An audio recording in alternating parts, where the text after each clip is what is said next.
देख रहे हैं लाइव 7। नमस्कार, लाइव 7 विशेष में आपका स्वागत है। मैं हूं ज्ञान रंजन। दोस्तों, घाटशिला विधानसभा उपचुनाव को लेकर के दोनों ही गठबंधन ने, एनडीए और इंडिया गठबंधन दोनों ने आज अपने प्रत्याशियों की घोषणा कर दी। और जैसा कि लाइव 7 ने आपको मंगलवार को ही बताया था कि 200% है कि सोमेश सोरेन को झारखंड मुक्ति मोर्चा टिकट देगी और बाबूलाल सोरेन को जो है वो टिकट जो है सो भारतीय जनता पार्टी देगी। और आज उस पर मुहर लग गई। आज सबसे पहले बाबूलाल सोरेन के टिकट कंफर्म हुआ। भारतीय जनता पार्टी के राष्ट्रीय महासचिव अरुण सिंह के हस्ताक्षर से उनका टिकट फाइनल हुआ, सिंबल आया। और उसके बाद झारखंड मुक्ति मोर्चा के विस्तारित कार्य समिति की बैठक में सोमेश सोरेन के नाम पर मुहर लगी। अब सवाल ये उठ रहा है, क्या बाबूलाल सोरेन कमल खिला पाएंगे या सोमेश के तीर धनुष से उनकी नकेल कस दी जाएगी, जिस तरह से रामदास सोरेन ने पिछले चुनाव में किया था। अब सवाल ये नहीं है कि वहां पर बाबूलाल सोरेन कैंडिडेट हैं भाजपा के और सोमेश सोरेन झारखंड मुक्ति मोर्चा के। जो सवाल मैंने मंगलवार को ही उठाया था कि आखिरकार भाजपा अब किस परिवारवाद की बात करेगी, क्या आरोप लगाएगी। और जैसा कि मैंने यह भी बताया था कि भाजपा अब जो है सो गुलाटी मारना शुरू कर दी है।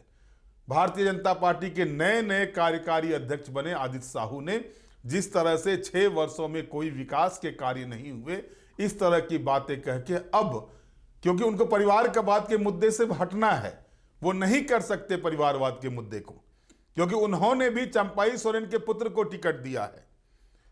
अब चंपाई के लाल क्या करेंगे कमाल, ये तो पिछले चुनाव में देख लिया। 22,000 से ज्यादा वोटों से चुनाव हारे थे। हम बताएंगे आपको वोट परसेंटेज कैसे रहा। झारखंड मुक्ति मोर्चा घाटशिला विधानसभा क्षेत्र में कैसे शून्य से शिखर पर पहुंची है, वो भी हम आपको बताएंगे। लेकिन इससे पहले आप देख लीजिए क्या कह रहे हैं सोमेश सोरेन। जब टिकट उनको मिला उसके बाद वो क्या कह रहे हैं, पहले आप उसको सुनिए। आज हमारे आला कमान ने मुझे टिकट देके एक भरोसा जताया है और इस भरोसा को मैं खरा उतरने की कोशिश करूंगा और हमारे विधानसभा क्षेत्र के जितने भी जनता को हम ये भरोसा दिलाएंगे कि जितने भी बाबा अधूरा काम किए हैं उस सारे काम को पूरा करूंगा और एक नया विजन में हम काम शुरू करेंगे। विपक्ष में बाबूलाल सोरेन है एनडीए के उम्मीदवार के तौर पर। हाँ, सुनने में आया कि अभी उसको भी घोषणा हो चुकी है। उसको भी शुभकामनाएं देता है और देखते हैं रिजल्ट क्या होती है। क्या पार्टी के केंद्रीय अध्यक्ष सीएम क्या बोले, उससे पहले बहुत सारी बातें जो है वो क्या कुछ बात की आज उन्होंने ऐसे उन्होंने बताया कि इलेक्शन किस तरह लड़ा जाता है, क्या होता है और हमें ये इलेक्शन किसी भी हाल में जीतने हैं। चुनौती यही है कि हम जितने भी बाबा का अधूरा काम सारे काम को हम जनता के आशीर्वाद से पूरा करेंगे, यही हम भरोसा दिलाते सबको। अभी आपने सुना सोमेश सोरेन ने जो बयान दिया टिकट मिलने के बाद। लेकिन सवाल वही उठता है कि भारतीय जनता पार्टी लगातार झारखंड मुक्ति मोर्चा पर परिवारवाद का आरोप लगाते रही है, चाहे वो हेमंत सोरेन का मामला हो, कल्पना सोरेन का मामला हो या फिर बसंत सोरेन का मामला हो। बिहार में देखें तो लालू परिवार पर, उत्तर प्रदेश में देखें तो मुलायम सिंह के परिवार पर, यहां तक कि बंगाल में ममता बनर्जी के भतीजे पर भी परिवारवाद का आरोप लगाया। लेकिन अब भारतीय जनता पार्टी क्या कहेगी जब उन्होंने फिर से बाबूलाल सोरेन को टिकट दिया जो चंपाई सोरेन के पुत्र हैं। अब यहां परिवारवाद कहां है, यह भारतीय जनता पार्टी को बताना होगा। और इसको लेकर के मैंने भाजपा के प्रदेश प्रवक्ता प्रतुल सहदेव हमारे साथ फोन लाइन पर जुड़े। प्रतुल जी, स्वागत है आपका लाइव 7 में। जोहार संपादक जी। प्रतुल जी, क्या क्या मुद्दे रहेंगे घाटशिला उपचुनाव में आप लोगों के? देखिए ग्रुप एडिटर साहब, सबसे महत्वपूर्ण मुद्दा जो है वो ये है कि हेमंत सरकार ने जितने वायदे किए थे वो पार्ट 1 में तो कोई खरे नहीं उतरे। लेकिन चलिए, जनादेश मिल गया तो पार्ट 1 की चर्चा हम नहीं करेंगे। पार्ट 2 में भी उन्होंने जो वायदे किए थे, वो नियुक्ति कैलेंडर जारी करने का, महिला सशक्तिकरण का, बेरोजगारों को भत्ता देने का, कुछ नहीं हुआ। नौकरियां नहीं मिली। तो ये जो हेमंत सरकार की विफलता रही है 9 महीने में, और जो धर्मांतरण का खेल चल रहा है लगातार, ये सारे हमारे मुद्दे रहेंगे। सरकार का जो करप्शन का मुद्दा है वो मुद्दा रहेगा। आप देखिए कितने IAS अधिकारी और कितने बड़े बड़े शराब घोटाले में जेल में हैं। इन सारे मुद्दों को लेकर हम जाएंगे जी। लेकिन एक मुद्दा छोड़ रहे हैं प्रतुल जी आप लोग इस बार, परिवारवाद का मुद्दा। आखिर ये मुद्दा क्यों नहीं भाजपा उठा रही है? रामदास सोरेन के पुत्र को टिकट दिया गया है। ग्रुप एडिटर साहब, मैं आपको सुन रहा था जिस समय आप बोल रहे थे। आपने लालू प्रसाद के परिवार का उदाहरण दिया, तो लालू प्रसाद के परिवार में मुझे लगता है उनके एक दामाद को छोड़ दें तो बाकी उनकी सारी बेटियां, सारे पुत्र राजनीति में है। ये परिवारवाद होता है।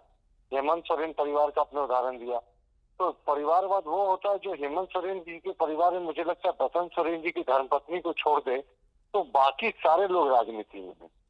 और अगर आप अखिलेश यादव के परिवार की बात कर रहे थे तो कोई उनके यहाँ ऐसा नाबालिग नहीं है जो राजनीति में नहीं। जब एक ही परिवार का पार्टी पर कब्जा रहता है, वो जवाहरलाल नेहरू, मोतीलाल नेहरू के जमाने से कांग्रेस में जिस तरीके से प्रत्यक्ष या परोक्ष रूप से गांधी परिवार का, जब भी परिवार बल्कि कहें, ये तो गांधी इन्होंने तकलीफ जबरदस्ती रख लिया, तो फिरोज गांधी थे, तो उस परिवार का कब्जा रहा है। तो आप इसे परिवारवाद कहेंगे। हाँ, चंपई सोरेन अगर पुत्र को टिकट मिल रहा है तो ये 2-4 हमारे यहाँ अपवाद आपको दिख सकते हैं जो क्षेत्रीय समीकरण और सामाजिक समीकरण के कारण हम लोगों ने दिया। उम्मीदवार को देखते हुए सोशल लाइफ में बहुत एक्टिव थे वो वहां पर बाबूलाल सोरेन जी, और पहले चुनाव में 75,000 वोट लाया था कि युवा उम्मीदवार के लिए बड़ी उपलब्धि थी। तो हम आशावान है कि इस बार अप्रत्याशित रिजल्ट हम जरूर देंगे।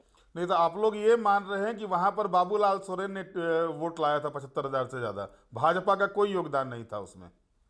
मैंने ऐसा बिल्कुल नहीं कहा। मैंने कहा एक युवा प्रत्याशी जब 75,000 वोट लाता है तो जाहिर है उसके पीछे पूरा सिस्टम काम करता है। ग्रुप एडिटर साहब, तो नहीं तो आप ये भी बता दीजिए ना प्रतुल जी कि लक्ष्मण टुड्डू जब आपके यहाँ से पहली मर्तबा घाटशिला से विधायक बने भारतीय जनता पार्टी से, और उसके बाद उनके टिकट को काट करके बाबूलाल सोरेन को 2024 में टिकट दिया गया, क्या गुनाह किया था लक्ष्मण टुड्डू जिन्होंने खाता खोला भाजपा घाटशिला में? कभी भाजपा का खाता नहीं खुला 1957 से लेकर के अब तक जो चुनाव हुए थे। सिर्फ 2014 में लक्ष्मण टुड्डू ही वहां से चुनाव जीते थे। ग्रुप एडिटर साहब, आप 2019 का चुनाव भूल जा रहे हैं। तो बाबूलाल सोरेन उस समय हमारी पार्टी में थे भी नहीं, तो उनके लड़ने का कहाँ प्रश्न होता है। 2014 में लक्ष्मण टुड्डू साहब हमारे यहाँ विधायक थे। देखिए घाटशिला बड़ा इंटरेस्टिंग है समूह के संपादक जी। अगर आप देखेंगे तो 2009 के चुनाव में वहाँ सिर्फ 1,000 वोट से फैसला हुआ था। प्रदीप बालमुची दूसरे स्थान पे थे, 6,000 वोट पीछे भाजपा की तीसरे नंबर पे, और उसमें रामदास सोरेन जीते थे। 2014 में अगर हमारे उम्मीदवार लक्ष्मण टुड्डू जीते थे तो उस समय भी सिर्फ 4% का मार्जिन था।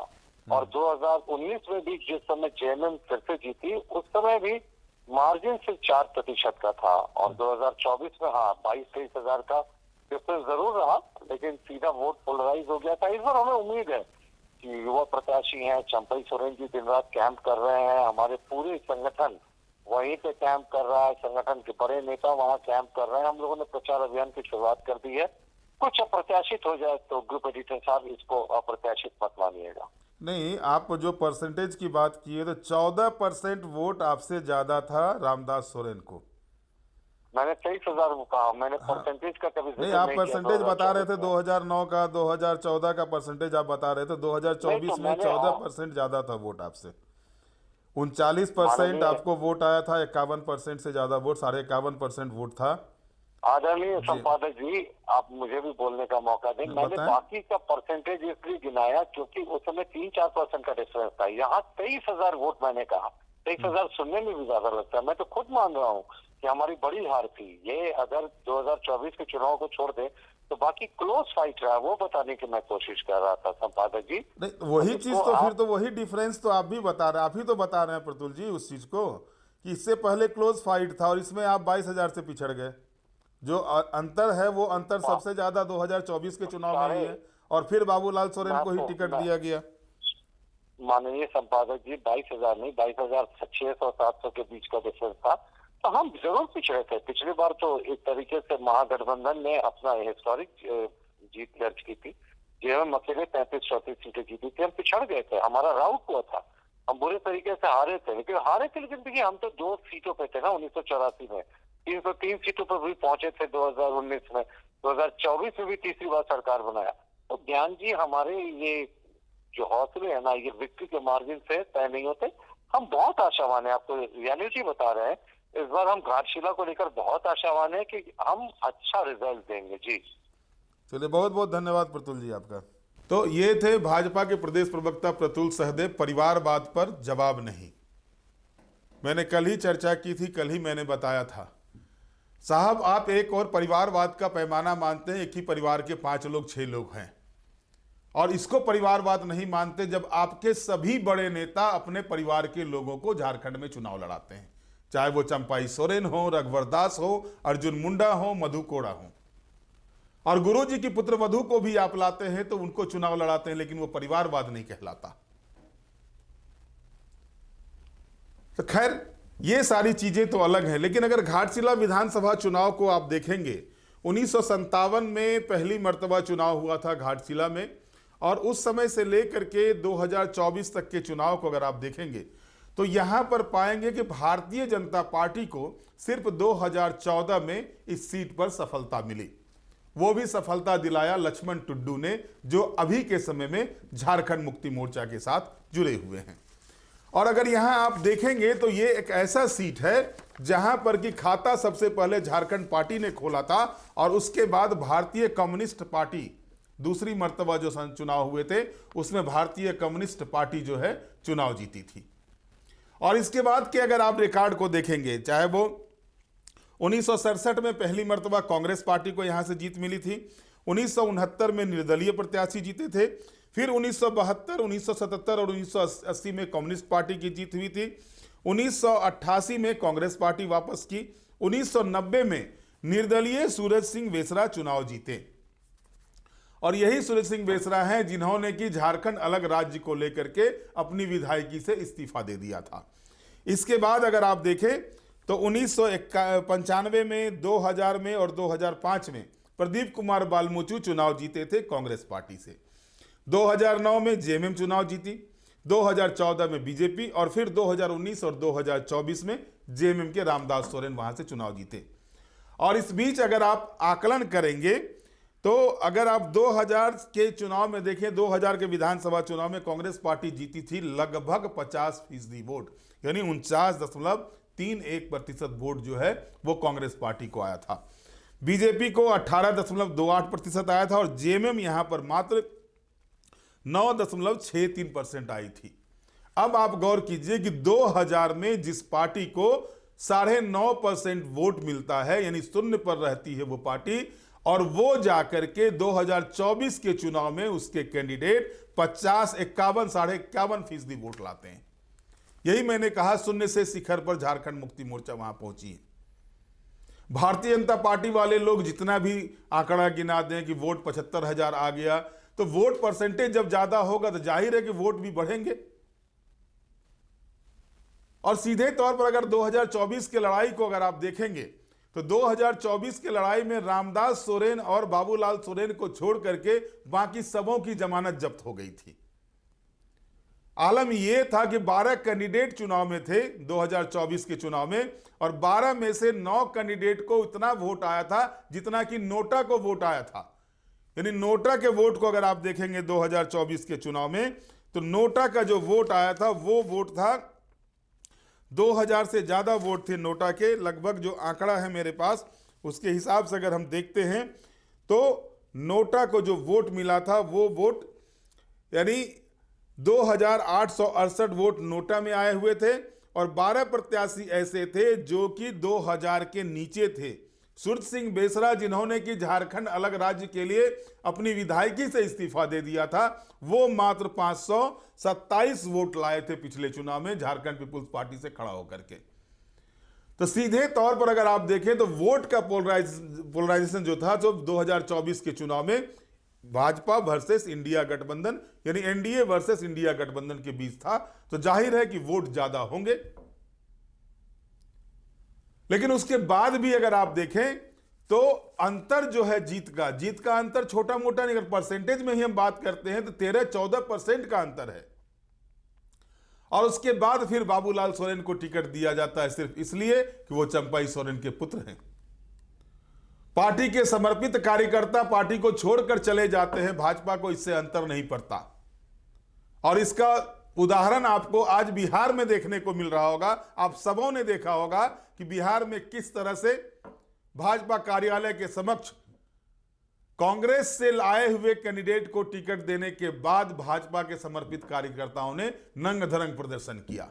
यह उदाहरण है। चूंकि यहां एक सीट पर उपचुनाव हो रहे हैं और बिहार में 243 सीटों पर चुनाव हो रही है, तो जाहिर है नजारा ज्यादा दिख रहा होगा बिहार में। लेकिन यहां की स्थिति आप देख लीजिए कि झारखंड मुक्ति मोर्चा से आए हुए चंपाई सोरेन और उनके पुत्र को भारतीय जनता पार्टी टिकट देती है। और जो चीज दिलाया था जिस व्यक्ति ने, जिसने कि भाजपा को घाटशिला विधानसभा में एक मर्तबा, पहली मर्तबा स्वाद चखाया था, जीत का स्वाद चखाया था, उसके टिकट को काट दिया जाता है। और जाहिर है कि मायूसी भाजपा कार्यकर्ताओं में इसी को लेकर बढ़ती है। और जो परिणाम आ रहे हैं चुनाव के, चाहे वो 2019 के चुनाव के परिणाम हो या फिर 2024 के विधानसभा चुनाव के परिणाम हो, इन दोनों परिणामों में एक बात तो साफ तौर पर है कि भारतीय जनता पार्टी ने जिन मुद्दों को उठाया, टिकट बंटवारे में जिस तरह से घालमेल किया, उसका खामियाजा भारतीय जनता पार्टी को दोनों ही चुनावों में भुगतना पड़ा। वोट परसेंटेज उतना कम नहीं हुआ। अगर एक सिंगल पार्टी के रूप में देखें तो आज के दिन में भी सबसे ज्यादा vote percentage Bharatiya Janata party के पास है, लेकिन सीटें कम हैं। और यह महत्वपूर्ण हो जाता है कि वोट लाने के बाद सीटें घट रही हैं। जाहिर है कि भारतीय जनता पार्टी के जो कार्यकर्ता कभी 38%, 39% वोट किया करते, तो वो अगर 27% पर आके सिमटे तो कहीं ना कहीं भाजपा के कार्यकर्ताओं में इस बात को लेकर के नाराजगी है कि उनके दल में अब जो आयातित माल हैं उनको सजाया जाता है, संवारा जाता है, दुल्हा बनाया जाता है, और बाकी वो बारात के बारात ही बने रह जाते हैं जो समर्पित कार्यकर्ता वर्षों वर्षों से पार्टी का झंडा ढो रहे हैं। इसके अलावा अगर आप देखें तो जो स्थिति बनी थी 2005 के चुनाव में बीजेपी को 16.75% वोट आता है। यहां पर बीजेपी का वोट परसेंट घटता है 2000 के चुनाव की तुलना में, लेकिन कांग्रेस 40% वोट लाती है और रामदास सोरेन उस समय निर्दलीय खड़े होकर के 27% वोट लाते हैं। ये मतलब एक आप समझ सकते हैं कि निर्दलीय खड़े होकर के रामदास सोरेन दूसरे नंबर पर रहते हैं और 27% वोट लाते हैं 2005 के चुनाव में। 2009 के चुनाव में जेएमएम को मिलता है 30% वोट, रामदास सोरेन ही जीतते हैं वहां से चुनाव, और बीजेपी को 22%। यहां बीजेपी का वोट परसेंटेज बढ़ा है। लेकिन 2014 में देखिए तो भारतीय जनता पार्टी ने 2009 के चुनाव की तुलना में 10% वोट की वृद्धि की। 32.48% वोट आया भारतीय जनता पार्टी के कैंडिडेट लक्ष्मण टुड्डू को, और वो रामदास सोरेन को हरा करके ही चुनाव जीते थे, जिनको कि 28.52% वोट आया था जेएमएम को। और इसके बाद 2019 का चुनाव, 2024 का चुनाव, जो आकलन था आपने देखा उसमें 2019 के चुनाव में मार्जिन जो था वो अगर आप देखेंगे जेएमएम को 37% वोट आया था और बीजेपी को 33%, यानी 4% के डिफरेंस थे दोनों के बीच में, भारतीय जनता पार्टी और झारखंड मुक्ति मोर्चा के बीच में। लेकिन उसके बाद जिस व्यक्ति के कारण से 2019 के चुनाव में 4% का डिफरेंस रहा, वो दोनों ही गायब हो गए। 2014 में चुनाव जीतने वाले वो गायब हो गए, और जिनको 2019 में टिकट मिला था वो भी गायब हो गए भाजपा के नक्शे से। वहां पर दे दिया गया बाबूलाल सोरेन को, जो कि पूर्व मुख्यमंत्री चंपाई सोरेन के पुत्र हैं। और अंतर कितना गया? 14% का।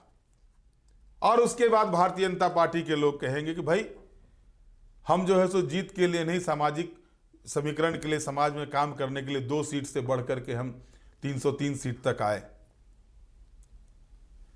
सही है कि भारतीय जनता पार्टी 2 से निकल करके 303 सीटों तक आई, लेकिन जब भारतीय जनता पार्टी में कांग्रेसीकरण हो जाए, भारतीय जनता पार्टी भी कांग्रेस के नीतियों पर चलना शुरू कर दे, तो जो हरासमेंट कांग्रेस पार्टी का हुआ है पूरे देश के भीतर में, वो भाजपा में भी दिखाई देगा। और झारखंड में ये दिख रहा है। झारखंड में आज भारतीय जनता पार्टी के सभी बड़े नेता ये सोच रहे हैं कि पुनर्वापसी कैसे हो। उनको कोई भी पुनर्वापसी का रास्ता दिखाई नहीं देता। कार्यकर्ताओं की मायूसी साफ झलकती है, खुल के नहीं बोल पाते हैं लेकिन मायूसी झलकती है। जो पद नहीं था वो पद तैयार किया जाता है किसी व्यक्ति को खुश करने के लिए और बाद में उस व्यक्ति को बेइज्जत करके हटा भी दिया जाता है, जैसा कि आपने कार्यकारी अध्यक्ष के मामले में देखा। क्या आकलन हुआ, क्या कुछ किया गया रविंद्र राय के बारे में ये पता नहीं, लेकिन उनको हटा दिया गया। हनी मनी की भी चर्चा भाजपा में होने लगी। चुनाव के समय में ये खबरें काफी चली थी, विधानसभा और लोकसभा चुनाव के समय में। अब सवाल यह है कि सीधा मुकाबला जो दिख रहा है दोनों के बीच में, अब उसमें टाइगर जयराम महतो कैसे त्रिकोण बनाते हैं, क्योंकि उन्होंने घोषणा कर दी है कि वो भी कैंडिडेट देंगे। और जो मेरे पास जानकारी आ रही है, कल यानी गुरुवार को टाइगर जयराम महतो अपने कैंडिडेट की घोषणा करें और हो सकता है कि सूर्या हांसदा की पत्नी को टाइगर जयराम महतो मैदान में उतारें। ये भी चर्चाएं चल रही हैं कि सूर्या हांसदा की पत्नी को वहां से चुनाव लड़ा सकते हैं घाटशिला से। अगर ऐसा होता है तो मुकाबला का भी दिलचस्प होगा। हालांकि इस बीच में जो आदिवासी वर्सेस कुर्मी आंदोलन चल रहा है उसका भी प्रभाव साफ तौर पर इस चुनाव में दिखेगा। अब देखना दिलचस्प यह है कि मुख्यमंत्री हेमंत सोरेन ने जो बैठक की हो, जो रणनीति तैयार की है, उस पर जो है सो वो तीर कमान जो चलेगा वो कमल को खिलने देगा या नहीं खिलने देगा, ये एक बड़ा सवाल है।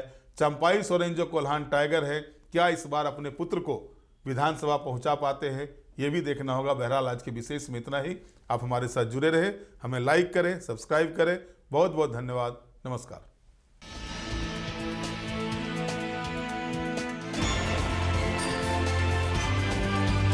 आप देख रहे हैं लाइव 7।